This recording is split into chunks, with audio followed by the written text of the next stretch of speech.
Hey guys, I don't know about y'all, but this book is cracking me up. I cannot believe how many crazy characters we've been introduced to so far. So we got Turtle, who's this little girl who doesn't seem to be very happy, I guess. She's got some pretty strange ideas. Her mom, who's a housekeeper, who can't keep her at the house she's working at, so she ships her down to Key West to where the Aunt Minnie lives with all these crazy kids. Her mom's got this boyfriend named Archie, who's a salesman. And then so Aunt Minnie's got these kids. She's got Beans and Pork Chop and Buddy and Kermit, and then a dog named Termite. And then there's a cat named Smokey who some kids tried to light on fire. Craziness all across the board. And then to top it all off, these boys have a gang or a club called the Diaper Gang where they take care of people's babies. So far, so good. All right, we're going to head on to Chapter 4. Chapter 4 is called, let's see, get back to it. Chapter 4 is called, oops, where'd it go? I lost it. The Conch Telegraph. Lots of folks go to bed hungry these days. I heard of men fighting over scraps and garbage cans and about a lady who taught her own kids how to steal milk. Because Mama works in rich folks' homes, we've had it better than most. But after looking at what Aunt Minnie sets in front of me for breakfast, I start thinking that going hungry might not be that bad after all. I stare at my plate. There's a piece of thick toast with something green and slimy smeared on top of it. What is it, I ask. That's alligator pear on Cuban bread, Aunt Minnie purses her lips. I don't cater to fussy children. I pick it up and I take a bite. It tastes a lot better than it looks. I read from the letter from your mother. She says she's planning on marrying this Archie fella. Aunt Minnie raises an eyebrow. He planning on marrying her? I don't know. What's he do? Aunt Minnie says. He's a salesman, I say. Is he nice? Is he good to her? Well, he bought me these shoes. Aunt Minnie crosses her arms. I spent my whole childhood taking care of your mom, Sadie Bell, and here I am taking care of you now. I sure hope you have more sense than her. I'm not sure how I feel about her saying Mama doesn't have sense, so I change the subject.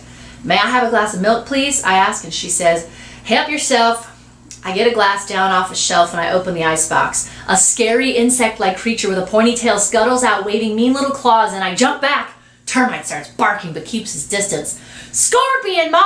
Beans says. Aunt Millie picks up a rolling pin from the counter and bangs it down hard on the scorpion. Kermit looks at me. They like to hide in dark places. Like shoes, Aunt Minnie says, staring at my feet. I know, I say. Mama warned me to shake mine out before I put them on. She must remember the time she didn't shake hers out, Aunt Minnie says. She takes a dustpan, sweeps up the dead scorpion, and then walks out of the room. What's an alligator pear anyhow, I ask. Are all kids from New Jersey as dumb as you, Beans asks.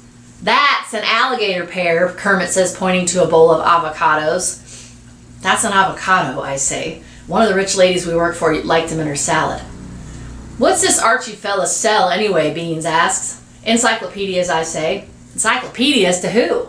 Dumb kids like you who don't know what an avocado is, I say. The front door slams open and Pork Chop comes walking down the hall into the kitchen. Ready, pal? Pork Chop asks. Ready, Beans replies, smoothing back his hair and slapping his cap on. Kermit stands up. Can I come? Buddy asks. Of course you can't come, Buddy, says Beans. Aunt Millie walks back into the kitchen and groans over the overflowing basket of clothes in the corner. Take Buddy with you. That turtle, too. I don't want children underfoot. I need to finish up all this laundry today or Miss Cardillo won't pay me. Beans frowns. Hot dog, Buddy says.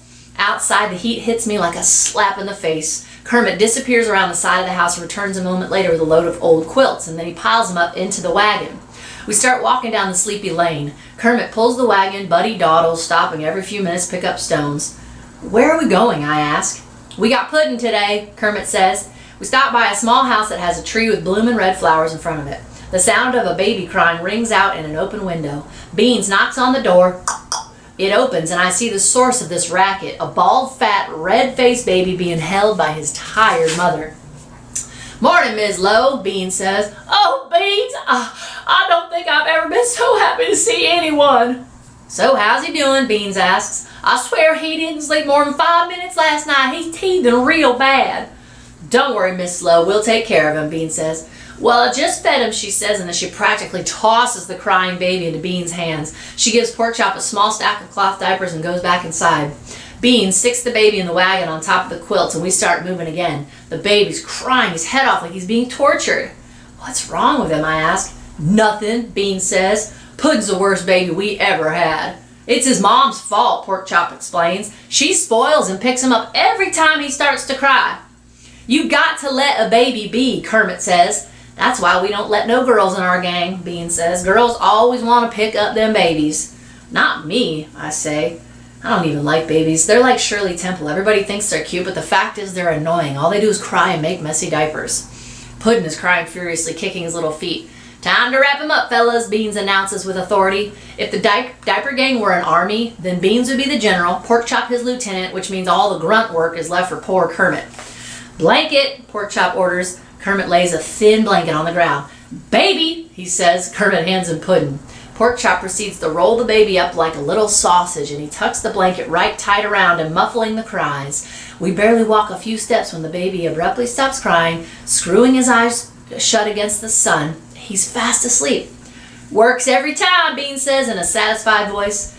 Can he breathe, I ask. Ain't lost a baby yet. Why's he called Puddin? Mrs. Lowe thought she was getting fat from eating too much banana pudding, but it turned out it was a baby, Kermit explains.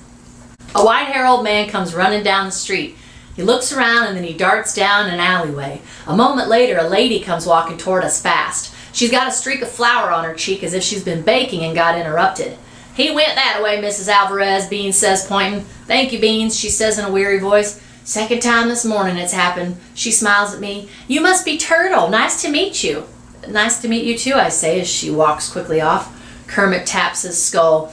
Old Mr. Alvarez ain't right in the head anymore. Poor Mrs. Alvarez spends her life chasing after him. One time he ran naked down Duval Street, Buddy exclaims. You should have seen it. I don't think I would have wanted to see that. An Iceman is making his deliveries and Beans calls out, Hey, you got any spare chips, Mr. Roberts?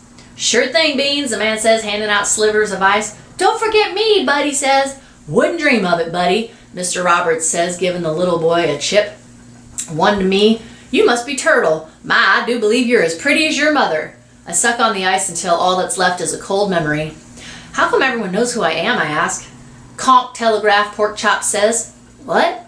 Conks like to talk. Everyone knew you were here 5 minutes after you showed up yesterday, Kermit says. Besides, you're related to most of them. Mama told me that conks are what folks in Key West call themselves. A lot of them originally came from the Bahamas, where they fished for conch. When I asked Mama about my conch relatives, she said her parents had been dead for a long time, but that I had a lot of conch cousins. Too bad she didn't tell me that they were all snotty boys. Beans led us to the waterfront. It's a hive of activity, bustling with boats. There's a fella selling live flopping fish right on the dock and another one who's unloading some scary-looking cargo. Dead sharks. Buddy climbs on the railing and stares down into the water.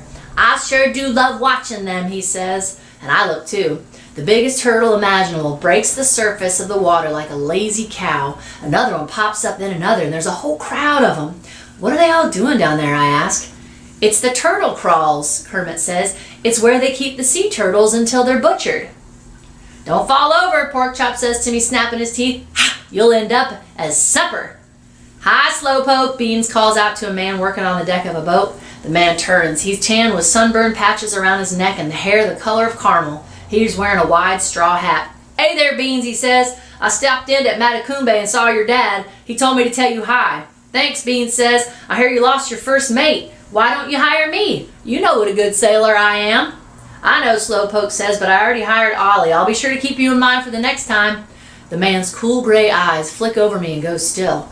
Who's your friend here? That's Turtle. She's a cousin, Buddy said. She's got a cat named Smokey. Turtle, huh?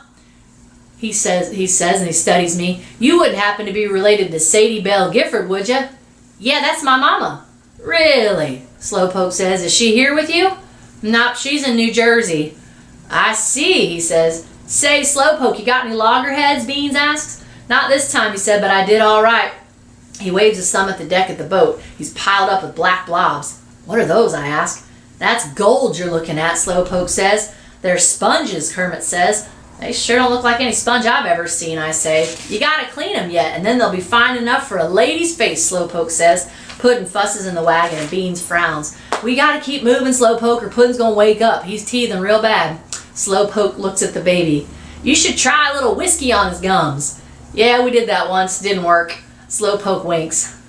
Then you didn't give him enough.